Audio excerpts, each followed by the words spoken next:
Senator Booker just cornered the Attorney General, exposing a stunning imbalance of power and political maneuvering. $35 million in public safety grants were frozen, leaving vital programs and nonprofits scrambling. But what was really hidden behind these decisions? A scandalous political decision that could unravel more than just funding. Get ready to see it all unfold. Thank you, Mr. Chairman. Attorney General, I know there's been a lot of talk about grants. I hate to bring you through this again, but it's really important to my state. New Jersey is one of the top 4 donor states in America, which means our taxpayers, Americans, Republicans, Democrats, Independents, millions of people send more money down here than we get back in relative to all the other states in the nation except for 3 others. We've been talking a lot about different grants. I want to be very specific about Office of Justice Program grants. There were $35 million worth of grants that were approved in a bipartisan way in this committee, grants that invest in things that are really vital to the public safety of our community. I know, again, we are in a room full of people who want to see crime go down. Republicans and Democrats, law enforcement officers have spoken to the urgency of these programs which deal with school violence, which divert people into substance abuse and treatment, and supportive services. Community violence intervention programs, again, bipartisan programs that this committee really worked hard on this. I've heard what you've said to others on the committee. I heard what you said to Patty Murray in an appropriations committee that members should reach out to you if they want those grants reinstated. I've written letters, but I am hoping that you and I can have a conversation. $35 million of frozen funding for public safety that the people of New Jersey, Democrats, Republicans, and Independents, really invested in those resources, those programs and those nonprofits who were expecting those grants often made outlays and are now really in a lurch. Can we talk about those grants and the restoration of them, please? Yeah, and Senator Booker, I had stated earlier that yes, we did terminate grants. We have an appeal process. We have turned some back on. We are appealing. We are looking at some. Some we have denied. Some are still pending. I believe we have multiple appeals pending with New Jersey, and I would be happy to sit down with you and look at those appeals. I believe one is with the city of New Jersey. I know there are multiple ones pending, but of course, I would be happy to sit down with you or any senator or any House member and look at grants that have been terminated. I've been doing that, and I would welcome that. But I will be the first one you sit down with, correct? Absolutely. I'd love to sit down with you on that. I'll look at those tomorrow, Senator Booker. Thank you very much. I want to move on. But we have been restoring some grants. I understand, some have been denied, some have not. At New Jersey, none have, and I really want to get to the bottom of that, and I'm hoping that we can reinstate some of those grants. The second thing I want to move on to is that earlier this year, the Department of Justice charged Newark Mayor Ras Baraka after he sought access to Delaney Hall Detention Center to conduct oversight. The charges on their face, to many of us, especially in New Jersey, were clearly baseless. Many people say they're politically motivated. And then the judge, the federal judge, admonished the prosecutors for even bringing the case. This is the quote from the federal judge. Federal prosecutors serve a single paramount client, justice itself. Your role is not to secure convictions at all costs, nor to satisfy public clamor, nor to advance political agendas. The federal judge went on to call the charges embarrassing and a worrisome misstep.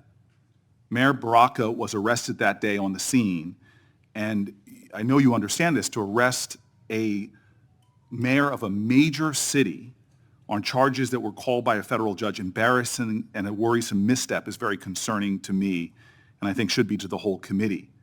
A recently released video shows a federal agent telling fellow officers that the decision to arrest Baraka was, quote, per the Deputy Attorney General of the United States. And I'm assuming that person is Todd Blanche. This is evidence to me that this decision wasn't made by people on the ground in the field, but by Maine Justice, that they were directing an arrest from D.C. on the scene. And it leads to the conclusion that this was a political decision, that the decision to arrest was not made by the people who were there on the spot. And I can assume that you can see how that's problematic to me.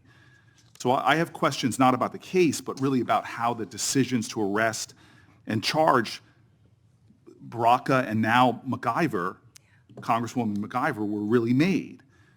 Before this committee, I am saying that I'm going to submit these questions for the record, and I'm really hoping that we can understand how those decisions, as our oversight, how we're making decisions, especially for high-level officials in my state, the mayor of our largest city, the congressperson of that city, and I'm hoping that you can respond to those letters on the record.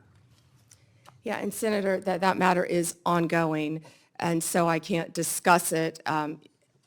As an attorney, you realize I can't discuss an ongoing matter. And I respect that. I guess I just want to know, and we'll leave this for the questions for the record about the decisions on how they're being made, not the case in itself. I want to move on.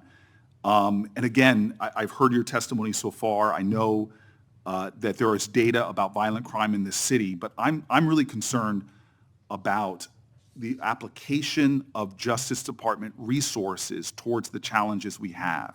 You and I both know that about 11,000 Americans have been killed by a firearm just this year.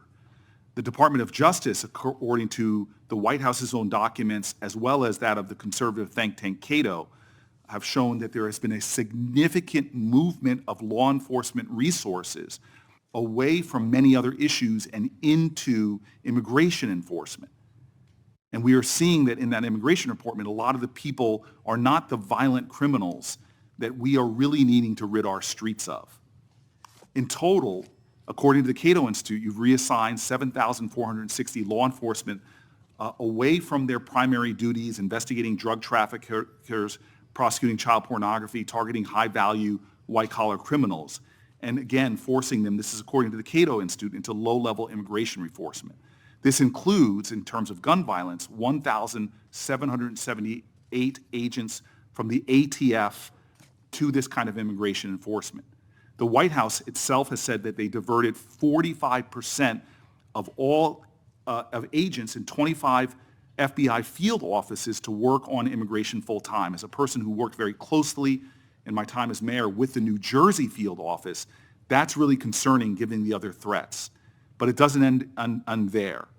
The DOJ has eliminated the Organized Crime Drug Enforcement Task Force, the independent component of the DOJ whose job it was to combat transnational organized crime, dissolved the Community Relations Service, which in New Jersey has been invaluable over 60 years, responding to communities experiencing conflict or violence, and something that people on both sides of the aisle of this committee have really invested in. You all have rescinded VOCA and VAWA grants to support survivors of sexual assault and human trafficking. There seems to be a disconnect here between the application of the resources of the Justice Department on the things that are most concerning when it comes to crime and where they're being directed instead. Senator Booker, first to OCDEF. The most important point is that the work of OCDEF is continuing. The executive office is being dissolved. We have said that, but the work of OCDEF is continuing. The resources that were previously provided to law enforcement organizations through OCDEF are now going directly to those organizations. I will assure you, no work will be sacrificed as a result of getting rid of the executive office of OCDEF. The agents and the attorneys are working with Homeland Security. They're all working together as a unit. Okay, Attorney General Bondi, I'm running out of time, and I'm going to put some questions in QFRs, because again, this is conservative think tanks and others are pointing about the literally over 1,000 people being taken off of things that I think would concern the public. I'd like to get that, but I also just want to quickly mention that for the record, I want to ask about the public corruption unit as well. We now have gone from a public integrity section that went from 36 full-time prosecutors to now only 2. And yet we know, Democrats and Republicans, there is a real problem with public corruption in our country. And we know that the DOJ has stopped enforcing the Foreign Corrupt Practices Act, disbanded the Foreign Influence Task Force, dismissed the indictment against Trump donor Andrew Weidenhorn, cut back on white-collar investigations. My list goes on. I'm running out of time. But I will ask for the record against not only reassigning officers and prosecutorial resources from the other things I mentioned, but public corruption is really important. I want to talk about an area of bipartisanship on this committee, which is antitrust.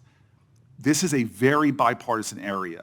In June, the Antitrust Division finalized a proposed consent decree with Hewlett-Packard Enterprises and Juniper Networks settling the DOJ's challenge to the company's $14 billion merger. Reportedly, your Chief of Staff, Chad Mizell, and Acting Deputy Attorney General Woodard overruled career antitrust staff and approved the merger. This is a massive area of concern for Americans writ large.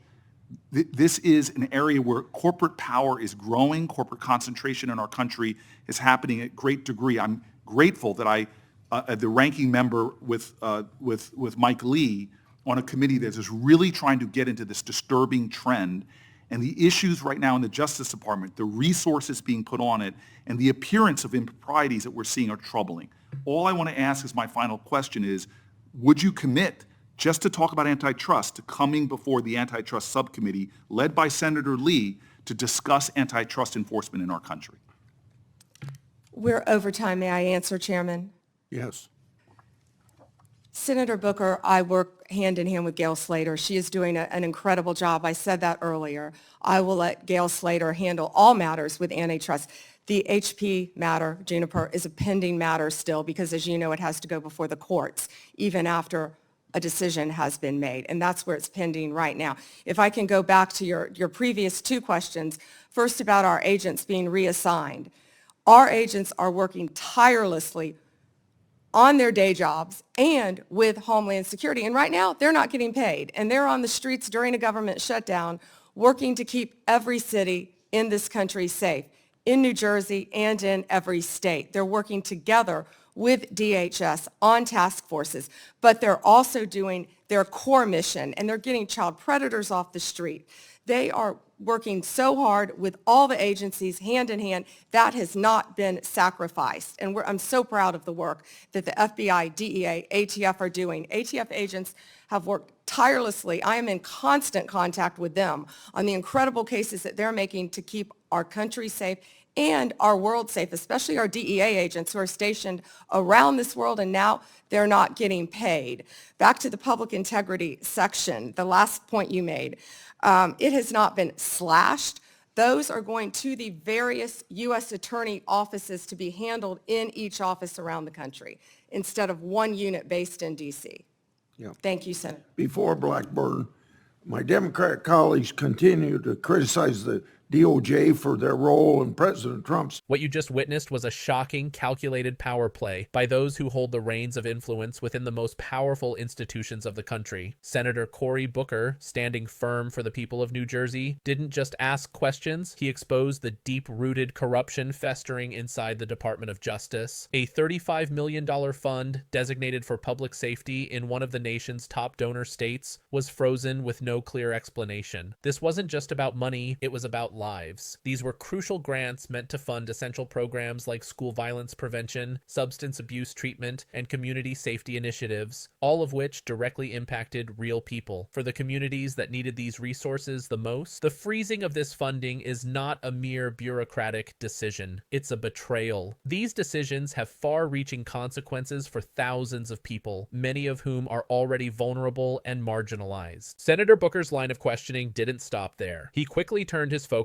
to Newark Mayor Ras Baraka, a leader who was caught up in a baseless political prosecution. All the mayor had done was try to exercise his constitutional right to oversee a detention center, but instead of allowing him to perform his duty, the DOJ charged him with offenses that the federal judge overseeing the case himself called embarrassing and a worrisome misstep. And the judge wasn't the only one who saw through this. The public did too. Mayor Baraka was arrested on a political whim, and now the DOJ stands exposed for possibly fabricating charges to pursue a political agenda. This isn't just one isolated incident. The systemic rot here is much deeper than any single case. The DOJ, an institution designed to protect Americans from crime, corruption, and injustice, has clearly shifted its resources to push political interests. The real issues facing communities, violent crime, drug trafficking, and child exploitation, are being overlooked in favor of immigration enforcement. And this is not just a simple diversion of attention, it's a full-scale abandonment of the public's trust. While over 11,000 1,000 Americans are killed by gun violence this year alone, the DOJ has reallocated 45% of its law enforcement resources to focus on immigration, leaving the most vulnerable Americans exposed to violence and crime. This misallocation of resources becomes even more egregious when you look at what the DOJ has been willing to protect. The Public Integrity Unit, tasked with investigating public corruption, has been slashed to a fraction of its former self. Where there were once 36 full-time prosecutors, there are now only 2. While resources for criminal investigations have been gutted, the corporate world continues to thrive. The DOJ signed off on major corporate mergers like the Hewlett-Packard-Juniper Networks deal, while failing to investigate the criminal enterprises that continue to devastate American communities. The public safety is being sacrificed for the profitability of corporate giants. Senator Booker was absolutely right to call attention to these systemic problems. The DOJ, an agency that was created to protect the American people, is now playing fast and loose with the law, prioritizing political games and corporate interests over public safety. While the American people continue to suffer, the very agencies that are supposed to protect us are acting as gatekeepers for the powerful. This is a serious problem, and it's one that affects every citizen in this country. Let's be clear about one thing. Accountability is the real issue here. The Justice Department is no longer serving the people. It's serving its own interests. It's a dangerous trend that puts political agendas and corporate greed above the well-being of American families. The law enforcement resources meant to safeguard our cities and protect our children are being rerouted to target those who don't fit into the political elite's plans. Instead of focusing on real criminals, the DOJ is using its power to target those who challenge the system. It's not just a failure of leadership, it's a betrayal of the American people. Here's the real question. How much longer can we stand by and watch as our institutions are hijacked for political gain? How many more lives will be ruined before we say enough is enough? The systemic corruption that has plagued our institutions for years will only continue to grow unless we take action. How many more innocent Americans will suffer while the political elite remain insulated from the consequences of their actions? It's up to us, the people, to demand change. No one is above the law. Not politicians, not corporations, not even the agencies that are supposed to protect us. The DOJ needs to be held accountable for its failure to serve the people. We cannot let these powerful institutions continue to use their influence for their own benefit. We cannot allow our justice system to be used as a tool for political gain. The only way to make things right is to stand together and demand accountability. Share this video with your friends and family. Let them see what's really happening behind the scenes. Subscribe, stay loud, and let's keep fighting to expose the truth. Our country is at a crossroads, and it's up to us to ensure